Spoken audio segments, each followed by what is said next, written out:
बिहार में महागठबंधन की सरकार बनने जा रही है, तेजस्वी मुख्यमंत्री बनने जा रहे हैं, तेजस्वी मुख्यमंत्री बनने जा रहे हैं। और हमारे मैनिफेस्टो में गालियां नहीं है, हमारी तकरीरों में गालियां नहीं है। हम क्या कह रहे हैं? उधर क्या कहा जा रहा है? हमें वोट नहीं दोगे तो फिरौन होगे। उधर कहा जा रहा है कि जो सामने वाला कैंडिडेट लड़ रहा है वो लुच्चा है, लफंगा है, हरामखोर है। मुसव्विर आलम साहब के बारे में बताया गया कि मुसव्विर साहब, अरे प्रोफेसर साहब आप तो यहां थे, फिर इस पार्टी में थे, फिर कूद करके यहां आ गए। कभी अपने रियासती सदर के बारे में सुना है कि वो कहां थे, फिर कहां से कहां गए, फिर कहां से कहां आए? कल मेरे बारे में, मतलब 2 दिन से मैं क्या आया, गालियों का पहाड़ टूट पड़ा है मेरे ऊपर, गालियां दी जा रही हैं मुझे। मतलब मर्द गालियां देते देते परदेसी एक खाला आई है, वो भी मुझे गालियां दे रही हैं। मास्क लगाने से गालियां नहीं छुप जाएंगी खाला।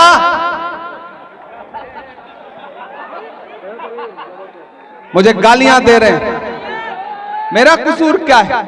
मुझे अल्लाह ने शायरी की सलाहियत दी तो मैंने उस शायरी से महबूबा के जुल्फ आंचल पे शेर नहीं कहा। मैंने नजीब की मां के आंसुओं के लिए नज्म पढ़ी, मैंने फलस्तीन के लिए नज्म पढ़ी, मैंने तबरेज और पहलू खान के लिए नज्म पढ़ी, मैंने आपके दर्द को अपनी शायरी में जगह दी। और जब सीमांचल को 2017 में सैलाब में जरूरत पड़ी तो मैं उस वक्त सियासत में नहीं था। मैं किसी बड़े बाप की औलाद नहीं हूं कि मेरे पास हजारों करोड़ रखे हुए हैं। मेरा बैंक नहीं चलता कि मैं सूद खाता हूं। मेरे पास वक्फ की लूटी हुई जमीनें नहीं है, गरीब परिवार से हूं। लेकिन मैं सीमांचल के लिए 2017 में आपके लिए राशन, आपके लिए दवाई, ये सब लेकर के 2017 में आया था। असलम अलीग इस बात के गवाह हैं। मौलाना असरारुल हक साहब जिंदा थे उस वक्त। मैं तब से सीमांचल वालों, मेरा आपसे रिश्ता है, कोई सियासी रिश्ता नहीं है, जज्बाती रिश्ता है। मुझे ऐसा लगता है कि हमें कलमा की बुनियाद पर एक दूसरे से जुड़े हुए हैं। लेकिन मुझे बताओ कि क्या अपने ही ईमान वाले भाई को फिरौन कहना जायज है? क्या अपने ही कलमा को भाई को हरामखोर कहना जायज है? तो मुझे बताओ इन गालियों का जवाब कौन देगा? इन गालियों का जवाब मास्टर मुजाहिद नहीं देंगे, आपको देना पड़ेगा। और मास्टर मुजाहिद साहब रोइए मत, अपनी पलकें नम मत करिए। आपकी बेटियों को भले ये मलाल हो के सियासत में जाके गालियां क्यों सुन रहे हो, लेकिन जिन हजारों लोगों को आपने फायदा पहुंचाया है उनकी दुआएं आपके साथ हैं। ये परदेसी मेहमान कुछ नहीं कर सकते।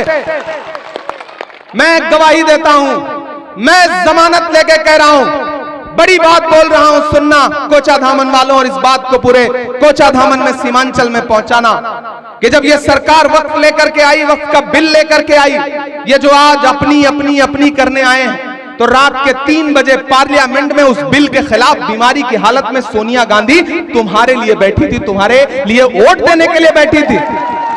देश की पार्लियामेंट में 25 से ज्यादा मुसलमान सांसद नहीं है, लेकिन वक्फ बिल के खिलाफ 225 से ज्यादा वोट पड़े। तो किसके थे वो? किसके थे वो? राहुल गांधी रात के 2:30 बजे लोकसभा में बैठे थे। मेरे भाई, ये जो बहुत अपनी अपनी अपनी कर रहे हैं, दरअसल ये अपनी सल्तनत बचा रहे हैं। यहां आकर के आपको गाली दे रहे हैं कि दरीबाज हो तुम ना, मतलब उनके लिए वोट नहीं दोगे तो दरी बिछा रहे हो, यही गाली दी ना। तो फिर सुनो, जब 11 तारीख को यहां ईवीएम में वोट देने के लिए जाओगे लालटेन छाप पे, तो उसी समय हैदराबाद में एक सीट पर चुनाव हो रहा होगा, वहां भी वोटिंग हो रही होगी। उस सीट का नाम है जुबली हिल्स। जुबली हिल्स, याद रखना, बड़ी समझदारी की बात बता रहा हूं। पिछली बार जब तेलंगाना में चुनाव हो रहा था तो उस सीट पर कांग्रेस पार्टी ने किसको कैंडिडेट बनाया? भारतीय क्रिकेट टीम के पूर्व कप्तान मोहम्मद अजहरुद्दीन को कैंडिडेट बनाया था। और आपको पता है, यही नकीब मिल्लत साहब, अजहरुद्दीन को हराने के लिए इन्होंने किसको टिकट दिया था? शेख फराज को। और शेख फराज ने कई हजार वोट काट लिया और अजहरुद्दीन साहब चुनाव हार गए। इस वजह से 1.5 साल वहां मुस्लिम मिनिस्टर नहीं बन सका। हम सब ने पार्टी से गुजारिश की, लड़ाई की, तब जाकर के बिना एमएलए बिना एमएलसी रहते हुए कांग्रेस पार्टी ने अभी अजहरुद्दीन साहब को कैबिनेट मिनिस्टर बनाया। लेकिन कहानी में ट्विस्ट अब है, नवीन कुमार के खिलाफ कैंडिडेट नहीं खड़ा किया, उनकी ताईद में घर घर वोट मांग के फिर सीमांचल आए। कैसी क़यादत खड़ी कर रहे हो साहब? ढाका में मोतिउर रहमान साहब जैसे बड़ी शख्सियत के बेटे फैसल रहमान को हराने के लिए इन्होंने ही बीजेपी के एमएलए राणा रंजीत को टिकट दिया है। कैसे क़यादत खड़ी होगी? राणा रंजीत को जिता के फैसल रहमान को हरा करके, वो राणा रंजीत जो बीजेपी एमएलए का सगा भाई है, समझे ना? इसलिए तकरीरें सिर्फ तकरीरों तक ही रखो।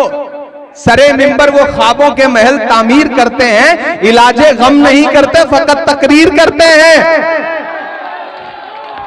और कोचा धामन वालों, सीमांचल वालों, एक बात आपसे कहता हूं, ये कोई भी सियासी इंसान आए, वो इमरान प्रतापगढ़ी हो या असदुद्दीन ओवैसी हो या कोई भी हो, नेताओं को फरिश्ता मानना बंद करो।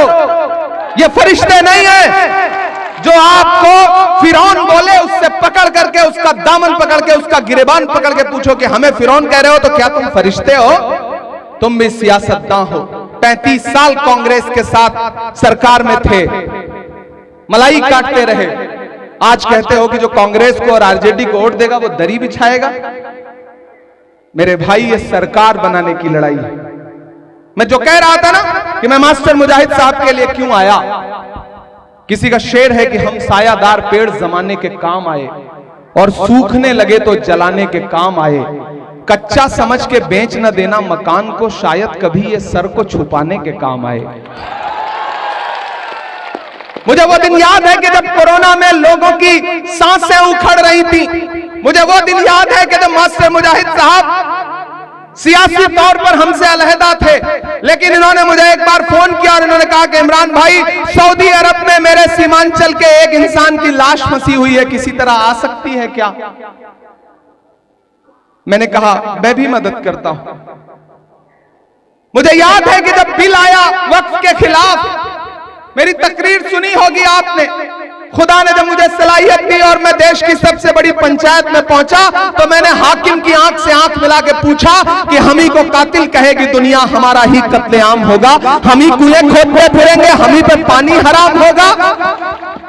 मैंने उस हाकिम से पूछा और बिल पास हो गया, क्योंकि बिल पास होना था, उनके पास नंबर ज्यादा थे। हम सब सुप्रीम कोर्ट गए और आपकी जानकारी के लिए बता रहा हूं कि मैं जब सुप्रीम कोर्ट की सीढ़ियों से उतर रहा था, तो मैंने देखा कि एक इंसान बड़ी खामोशी के साथ इंतजार कर रहा है कि क्या फैसला आएगा। वो इंतजार करता हुआ शख्स मास्टर मुजाहिद था। सुप्रीम कोर्ट की चौखट पर, सीढ़ियों पर मैंने अपनी आंखों से मास्टर मुजाहिद को वक्फ बिल पर आपके लिए खड़े होकर के इंसाफ की गुहार लगाते देखा है। और क्या चाहते हो एक नेता से? तुम्हारे सुख में, दुख में, परेशानी में, हरनी में, मरनी में एक इंसान खड़ा है।